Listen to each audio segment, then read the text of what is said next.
킹스 가스펠 8번째 시간입니다. 상대화시키는 능력이라는 제목으로 오늘 하나님의 말씀 나누고 싶습니다. 마태복음 13장 우리 안에 들어있죠. 마태복음 13장 아주 유니크한 아주 중요한 장입니다. 왜냐하면 예수님의 티칭 가운데 천국 티칭이 많은데 천국에 관한 비유가 무려 7개나 아주 다다다다 나오는 아주 눈여겨봐야 되는 예수님의 속마음이 그대로 드러나 있는 그런 챕터라고 할 수 있습니다. 마태복음 13장에 총 7개의 천국 비유가 나와 있습니다. 이 땅에 임한 하늘나라, 킹덤 오브 헤븐, 하늘나라, 하나님의 나라에 대해서 예수님께서 비유로 설명해 주신 주옥 같은 말씀들이 담겨 있습니다. 지난주에 우리가 살펴봤던 씨 뿌리는 자의 비유를 시작으로 해서 계속해서 이어지고 있는 다른 6개의 비유들은 가만히 들여다보면 각각 짝이 있다는 것을 알 수가 있습니다. 그냥 이렇게 아무 생각 없이 예수님이 말씀하신 것이 아니라 이 메시지들이 다 연결고리가 있구나를 깨닫게 됩니다. 마치 팔복 말씀과 비슷하죠. 6개의 패러블들이 다 짝이 있습니다. 겨자씨 비유는 누룩 비유와 짝을 이루고 있고, 알곡과 가라지 비유는 그물 비유와 짝을 이루고 있고요. 또 오늘 우리가 살펴보게 될 보아 비유와 진주 비유가 짝을 이루고 있습니다. 이렇게 다 페어가 있습니다.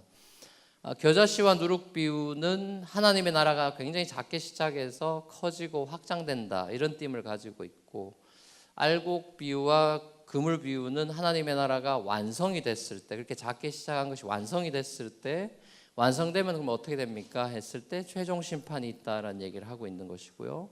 보아 비유와 진주 비유의 페어는 하나님 나라의 그 가치에 대해서 설명해 주고 있습니다.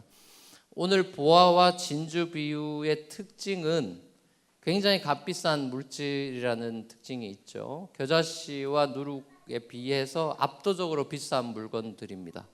하나님의 나라가 작게 시작한다고 해서 결코 값없고 볼품없고 초라한 것이 아니라 사실은 엄청난 보화요 보석이라는 것을 이 비유가 가르쳐주고 있습니다.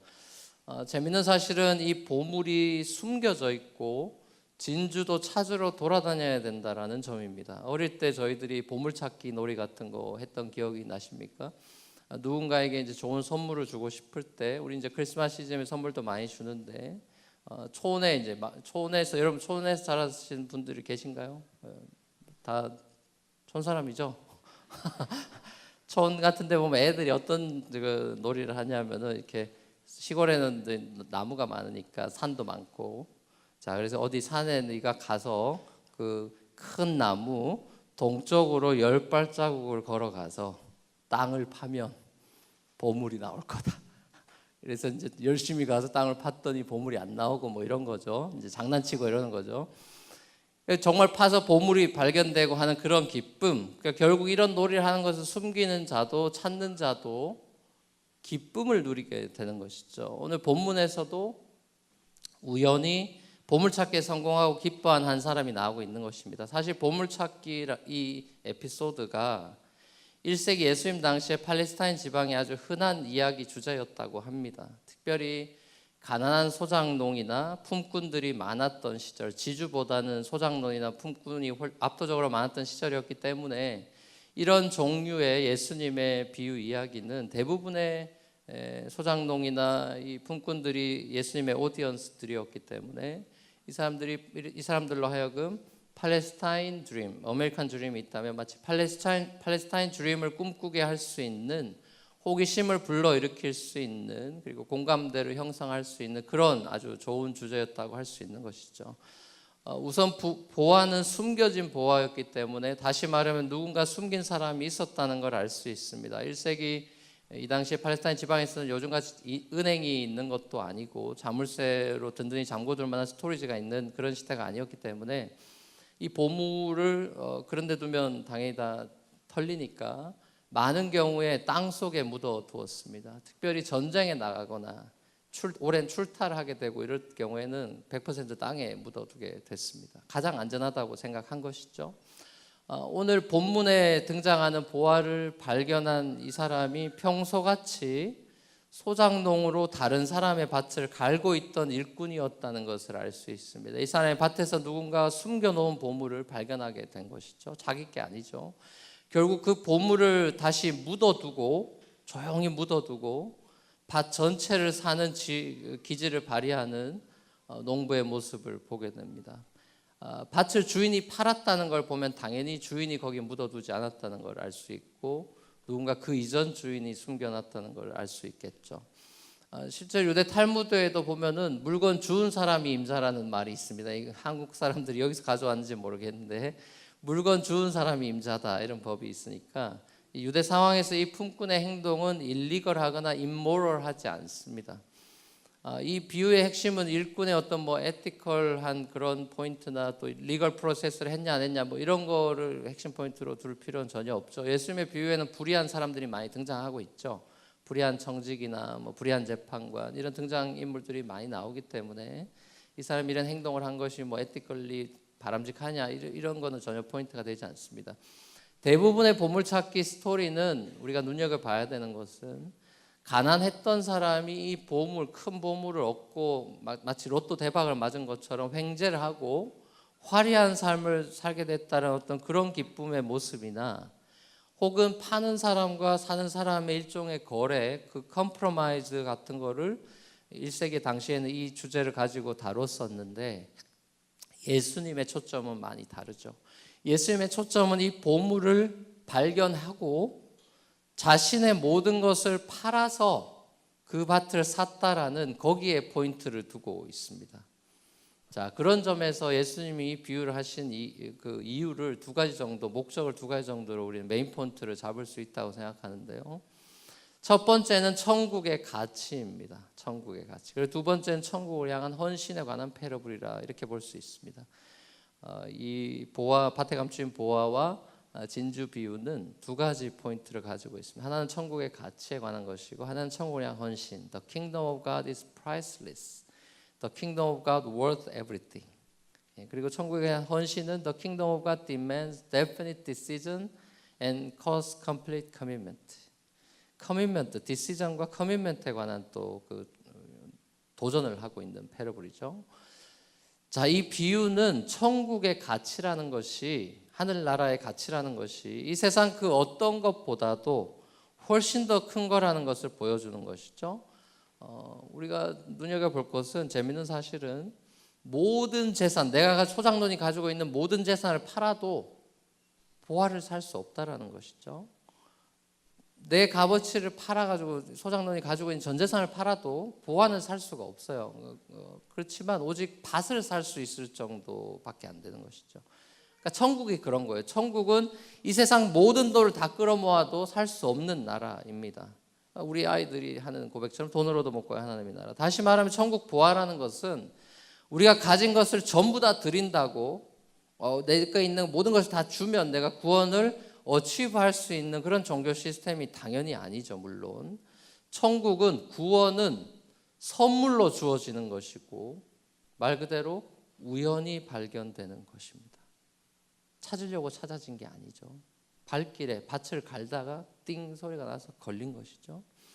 우린 이것을 하나님의 은혜라고 부릅니다. 구원은 하나님의 전적인 선물입니다. 하지만 그 천국의 선물은 그 값어치를 우리가 그 무엇으로도 페이백할 수 없는 소중한 선물이라는 것을 인식하는 사람만이 가치 있는 삶으로 인생이 바뀌게 되는 것이죠.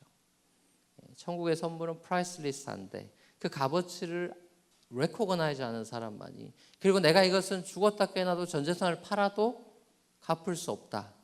하나님의 은혜는 그런 것이죠. 우리가 갚을 수 없는 게 은혜지 갚을 수 있으면 그거는 아무것도 아닌 것이죠. 내가 갚아버리면 그 빚이 되는 것이겠죠. 하나님의 은혜는 우리에게 빚과 같이 온 것이 아니라 선물과 같이 온 것입니다. 우리가 갚을 수 있는 게 아니에요. 천국이라는 보화는 마치 이 갇힌 이 세상에 발견할 수 있게끔 일상의 현장 가운데 숨겨져 있다라는 것이죠.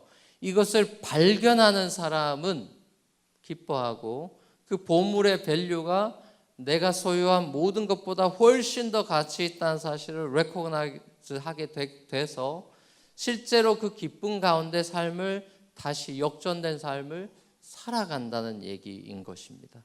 보화를 발견한 농부가 자신의 전 재산을 팔아서 그 보화가 담긴 밭을 샀습니다. 이것은 정말 굿딜 정도도 아니고 핫딜도 아니라 완전 베스트 딜이 되는 것이겠죠. 진정한 가치를 발견한 이 사람이 그 가치관에 따라서 살게 되는 것입니다. 진정 예수라는 보화, 천국이라는 보화를 발견한 사람이 그 가치 기준에 따라 살아가게 되는 것이죠. 이 가치가 최고의 가치이기 때문에 그 절대적인 가치를 위해서 자기가 가진 모든 것을 상대적 가치로 여겨버리고 그 모든 것을 기꺼이 팔아버릴 수 있다는 것이에요.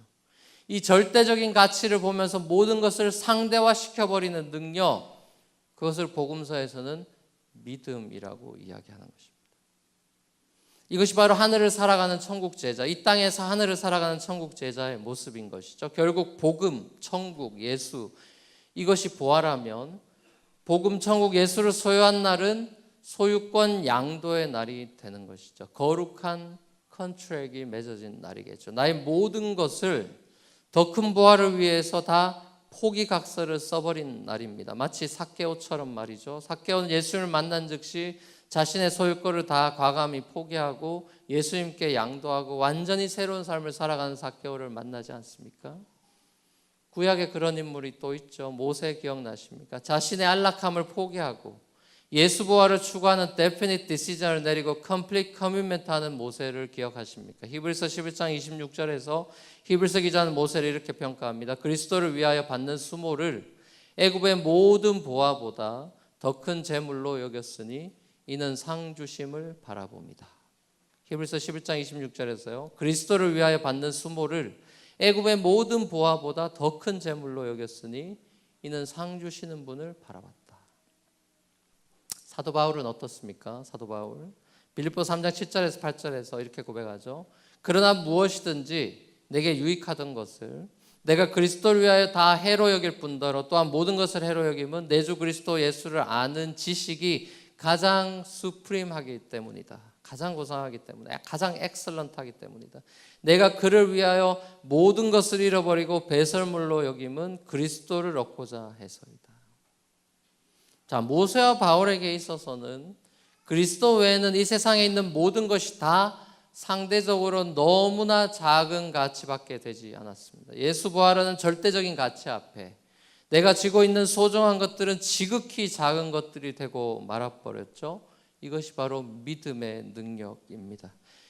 믿음은 지적인 동의도 아니고 알아차리는 것이 아니라 믿음은 complete commitment입니다. 믿음은 예수라는 절대 가치 때문에 모든 것을 상대화시켜버리고 예수만 따라가는 흔들림 없는 complete commitment. 복음서는 그것을 믿음이라고 이야기합니다. 예수님께서 천국의 맛을 보려는 사람에게 원하셨던 것은 집을 다 버리고 가족을 다 포기하고 직업을 다 리얼리 포기하라는 말씀은 아닐 겁니다. 예수님께서 우리에게 요구하시는 것은 전적인 complete commitment일 텐데요. 전적인 헌신일 텐데요. 좀 더 정확히 말한다면 아마 헌심이 맞을 것 같습니다. 마음을 달라는 것이죠. 헌신, 몸을 달라는 것이 아니라 마음을 달라는 것일 겁니다. Give me all your heart. 사랑은 헌신이고 헌신은 곧 헌심입니다. 마음을 주는 것은 곧 전부를 주는 것입니다. 큰 기쁨의 좋은 소식, 복음의 비밀이 무엇입니까? 그리스도의 이 복음, 크리스마스의 역설은 무엇입니까? 절대적인 가치를 위해서 상대적인 가치를 포기하는 일이 결코 희생이 아니라 기쁨이라는 것이죠. 더 값진 것을 위해 덜 값진 것을 포기하는 것을 우리가 결코 희생이라 부를 수 없습니다. 19세기의 위대한 선교사님이셨던 C.T. 스터드 선교사님 혹시 아십니까? 이분이 영국에서 가장 뛰어난 크리켓 선수였습니다. 캠브리지 대학의 학생이었죠. 캠브리지 11인 팀 최고의 만능 선수이자 주장이었던 스터드가 당시 지난주에 제가 말씀 중에 인용했던 D.L. 무디 선생님 TP를 적었던 성경에 꽉꽉 Tried and Prove라고 적혔던 그 당시에 복음 전도자였던 D.L. 무디 집회에 참여했다가 자신의 일생을 해외 선교사에게 컴플리트 커미트먼트 하기로 결단 데피니트 디시전을 내립니다. 그의 선교 헌신이 많은 사람들을 당혹스럽게 했습니다. 스터드와 함께 당시에 헌신했던 6명의 캠브리지 대학생들, 머리 좋고 재능 많은, 소위 말하는 캠브리지 7인, 선교 역사에 나오는 캠브리지 7인, 이 모두 중국 내지 선교회 소속의 선교사로 헌신하게 됩니다. 당시 한 신문 기자가 이렇게 신문에 기록했습니다. 선교 역사상 이렇게 머리 좋은 학생들이 한꺼번에 선교사로 해외로 나간 일은 없었다. 시티 스터드가 중국에서 10여 년 정도 사역했는데 집이 부자라서 큰 유산을 상속받았지만 그 유산을 다 포기하고 여느 선교사님들처럼 중국에서 믿음으로 하나님이 주시는 것으로 살겠다. 믿음으로 생활을 유지하며 심각한 재정난을 겪기도 했습니다. 건강도 훨씬 안 좋아져서 영국에 다시 돌아가 치료를 받으면서 미국과 영국으로 오가면서 학생을 깨워내는 학생 자원운동을 시작하고 선교에 대한 많은 강연들을 하고 다녔습니다. 그런 와중에 그는 어느 문에 새겨진 식인종은 선교사를 원한다 라는 글귀를 보면서 큰 충격을 받습니다. 중앙아프리카의 수십만의 사람들에게, 이 식인종들에게 예수를 전해줄 사람이 아무도 없다는 사실을 알게 됩니다. 그리고 하나님께 이렇게 기도합니다. 하나님, 왜 단 한 명의 그리스도인도 중앙아프리카로 가지 않습니까? 그때 하나님 마음에 감동을 주십니다. 그러는 너는 왜 가지 않았느냐? 주님, 의사가 절대 못 가게 막을 것입니다. 내가 의사가 아니냐? 내가 너를 치료할 수 없겠느냐? 내가 너를 지켜주지 못할 것 같으냐?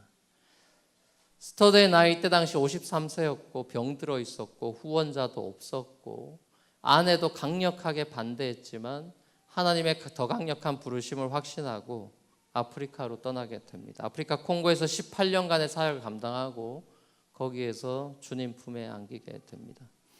하나님 나라의 확장을 위해서 자신과 가족의 아내를 돌아보지 않고 그렇게 열정적으로 뛰었던 시티 스터드, 그 단 한 사람의 컴플릿 커미트먼트로 시작된 웩이라는 선교단체, 여러분 아시나요? 웩. 이 웩이라는 선교단체, 이 시티 스터드로부터 출발한 단체죠. 이 웩 선교회가 지금 현재 전 세계 80여 개국 2200여 명의 선교사가 사역을 하고 있습니다. 시티 스터드라는 겨자씨가 땅에 심겨져서 100배, 60배, 30배 열매를 맺은 것이죠. 그렇게 열정적으로 사역했던 시티 스터드가 이렇게 고백했습니다. 너무 유명한 명언이죠. If Jesus Christ is God and died for me, then no sacrifice can be too great for me to make for him. 만일 예수 그리스도가 하나님이시고 나를 위해 죽으셨다면 내가 그분을 위해 하는 그 어떤 희생도 결코 too great 할 수 없다라고 고백합니다. 감추인 보화를 발견한 기쁨을 누린 시티 스터드의 고백인 것이죠. 비슷한 또 다른 감추인 보화를 발견한 기쁨을 누렸던 또 다른 한 명의 그리스도인을 소개하면서 말씀을 마치려고 합니다. 빌리 그레함 목사님과 평생 동역했던 조지 베버리 쉐어라는 복음성가 가스펠 가수를 아시나요? 1931년 미국의 보험회사에서 세일즈맨으로 일하고 있던 이 사람이 NBC 방송국의 라디오 공개방송에서 노래할 수 있는 기회를 얻었습니다. 저음의 바리톤으로 노래를 했고 방송을 통해 미국 전 국민에게 울려 퍼졌고 그 노래에 매료된 사람들이 그에게 끝없는 박수갈채를 보냈습니다. 갑자기 그는 일약 스타가 되고 유명 스타가 되어서 여러 방송사에서 끊임없는 계약 제의가 들어왔습니다. 앞으로의 그의 인생은 그야말로 출세와 돈이 보장된 스타로서의 길을 걷게 되는 것이었습니다. 그럼에도 불구하고 그의 마음에는 왠지 기쁨보다는 두려움이 밀려 들어와서 견딜 수가 없게 됐습니다. 그래서 그는 조용히 주님 앞에 기도하며 머리를 숙였습니다. 그리고 그의 어머니도 함께 기도했습니다. 기도한 어머니 마음에 아들의 출세의 길이 눈앞에 보였지만 어머니 마음에도 기쁨이 없었습니다. 그의 어머니 사랑하는 아들의 책상에 위에 조그만 쪽지를 하나 두고 가셨습니다. 그 종이를 펴보니까 엄마가 평소에 자주 애송하고 읊조리시던 시가 거기에 쓰여 있었습니다. 그래서 이 사람, 이 쉐아가 그 시를 조용히 읽다가 감동을 받고 눈물을 흘리며 마음에서 우러나오는 멜로디를 종이에 써내려갔습니다. 그것이 바로 우리에게 알려진 바로 이 찬양입니다. 주 예수보다도 귀한 것은 없네. 이 세상 부귀와 바꿀 수 없네. 영죽을 내 대신 돌아가신 그 놀라운 사랑 잊지 못해. 세상 즐거움 다 버리고 세상 자랑 다 버렸네. 주 예수보다도 귀한 것은 없네. 예수밖에는 없네. 사랑하는 우리 뉴프론티어 교회 성도 여러분, 하나님은 당신이 지으신 모든 우주와 해와 별들과 바다와 숲과 꽃들을 여러분이 나는 보화를 얻기 위해서 다 그것들을 상대화시켜 버렸습니다. 그런데 정말 이해되지 않는 행동 하나를 더 하셨죠. 훨씬 더 가치 있는, 비교할 수 없는 절대적인 가치를 지닌 예수 그리스도를 훨씬 더 가치 없는 저와 여러분들을 위해서 포기하셨습니다. 보화를 팔아서 보화 같지 않은 저와 여러분들을 구원해내신 거죠. 당신의 친아들을 죽이고 하나님을 단 한 번도 제대로 사랑해 본 적이 없는 저와 여러분들, 원수된 저와 여러분들을 살리신 것이죠.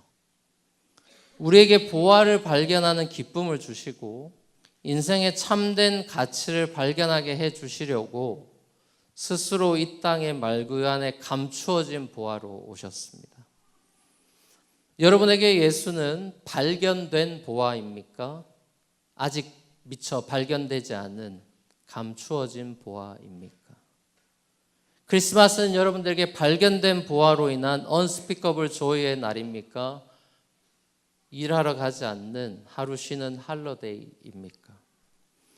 주 예수보다 더 귀한 것 정말 없습니까? 여러분이 아끼고 소중히 여기는 그 모든 것들을 주 예수라는 보화를 소유하기 위해 버리고 상대화시킬 그 능력이 있습니까? 그 능력, 그 믿음이 이 성탄의 계절을 맞아서 여러분의 마음에 충만히 임하고 주 예수로 인한 그 기쁨이 여러분 마음에 가득 담기게 되기를 주 예수 그리스도의 이름으로 간절히 축원합니다.